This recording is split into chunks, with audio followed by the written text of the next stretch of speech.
Ladies and gentlemen, let's talk about the sound money and the impact of inflation on our global economy. Today I want to address an issue that often gets swept under the rug. How do we keep pace with this inflation rate, that keeps running out of control? Let's take a look at Zimbabwe, where the economy recently experienced a mind-blowing scenario. The stocks rallied by, over 330%, only for the gains to be wiped out just like that. Why? The currency was reset back to zero. Imagine all the value, all the gains gone just like that. And this brings us to a critical point. Trillion times zero is still zero. This isn't just a Zimbabwe, phenomenon or something. Look around you. The global stock market are skyrocketing. But is this because, the market is truly doing well? No. The harsh truth is that the central banks, time and time again, they respond to crisis by doing one thing, which is printing more and more and more and more money. And as this pump trillions into the economy, you wonder why the stock markets, the real estate, these fiat markets keep climbing. It's not about growth. It's not because, the economy is doing well. It's because it's inflation masquerading as a progress. What we are witnessing is not just a prosperity, it's an illusion. The price of everything is going up, but wages are kept low. They are stagnant. Inflation is at all-time high, yet salaries are barely bargained. They're just swept under the rug. They're still at zero. But inflation keeps going up and up and up and up. Meanwhile, unemployment is creeping up. We are hearing whispers of recession. And let me tell you something. It's not just whispers. It's here. And it's really here. Recession is here. And the people, hit hardest because now they start wondering, could this be really the recession until it is done? The middle and the lower classes, they are paying the prices, for policies that favors, the rich and as well the corporations. In the US, when you look at the credit debt, it has skyrocketed to over trillions of dollars. How did we get here? Because the government keeps borrowing money from the reserve. They are borrowing money. They don't even have to, sustain the system that is fundamentally broken. Fiat currency is losing. Fiat currency as well, every day, all the time. It's always losing its value every day. And what's popping up? The system. Endless borrowing and more printing. But how long can this go on? This brings us back to the sound money. The idea that, money should retain its value over time and not be subject to this whims of government and central banks. What we need is a reset, a focus on assets, that can as well hold their value in the face of inflation. Gold, cryptocurrency, and as well all these tangible assets like property are worth considering because they aren't easily manipulated by printing, press. But that is a lie. That is a lie as well, because when you look at the real estate, they're not actually doing well because of, they're really doing well. They're doing well because of people keep borrowing money from banks and they keep buying more houses that they can't even maintain because even these loans they're given out, they don't even have to qualify.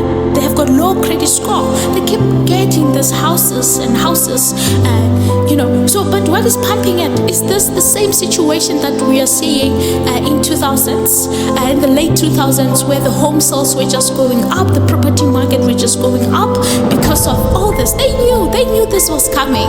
Look at what happened in 2008. That is, the real recession, the reset. Everything just crumbled. Everyone lost their houses. Even those ones with, the low credit score, they as well had a very headache, a big panic because now it's dealing hard with them, right? But now, what is this? Who caused these problems? The same Wall Street that keeps selling people fake assets, the same banks that keeps loaning our parents bonds and selling them fake assets. You see, but remember, our parents, they don't have financial literacy. So when they keep doing this, they are stealing their wealth slowly by slowly, and that is another way on how they can as well keep up with this standard of them having access to their money. So be wise, because this is the time to wake up. Look at what happened in Venezuela. In a blink of an eye, everyone became a multi-millionaire. Not because the economy was thriving, but because hyperinflation piled up so much worthless money. People could barely carry it. They needed wheelbarrow to carry their cash. Piles of cash with no real value. It's harsh. It's a reminder that money itself is not an asset. If it can be manipulated to that point of collapse, it's not a real value. It's not a real asset. Look at what happened to the rand lately. It was manipulated. Who gets to benefit a lot through this manipulation? So where do we put our money? This is the burning question in today's uncertain economic climate.